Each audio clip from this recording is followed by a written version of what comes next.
एक घने जंगल में एक शक्तिशाली शेर रहता था। शेर अपने शिकार के लिए मशहूर था और जंगल के सारे जानवर उससे डरते थे। एक दिन शेर ने एक बड़े जानवर का शिकार किया और उसे खाने लगा। खाते खाते एक हड्डी उसके गले में फंस गई। शेर ने बहुत कोशिश की, लेकिन हड्डी गले से बाहर नहीं निकल रही थी। इससे शेर बहुत परेशान हो गया और जोर जोर से दहाड़ने लगा। शेर की दहाड़ सुनकर जंगल के सारे जानवर डर गए और दूर भाग गए।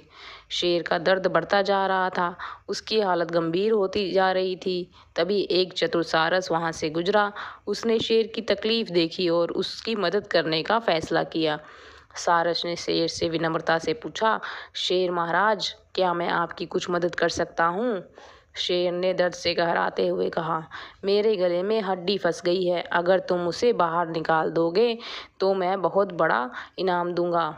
सारस ने अपनी लंबी चोंच का इस्तेमाल करते हुए शेर के गले में फंसी हड्डी को धीरे धीरे बाहर निकाल दिया। शेर ने राहत की सांस ली और खुश होकर कहा, तुमने मेरी जान बचाई है, अब मैं तुम्हें इनाम दूंगा। सारस ने विनम्रता से कहा, मुझे किसी इनाम की ज़रूरत नहीं है महाराज, मैंने तो सिर्फ आपकी मदद करनी चाहिए थी।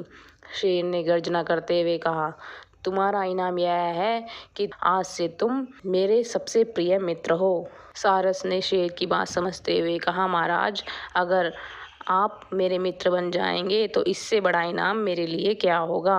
पूरे जंगल में मेरी वाहवाही हो जाएगी। इस कहानी से हमें शिक्षा मिलती है कि सही समय पर सही निर्णय लेना ही सबसे बड़ा इनाम होता है। बिना स्वार्थ के दूसरे की मदद करने से न केवल दूसरों का भला होता है, बल्कि हमारी भी भलाई होती है। हमें नेक और साहसिक कार्य करने चाहिए, क्योंकि यह हमारी असली पूंजी होती है।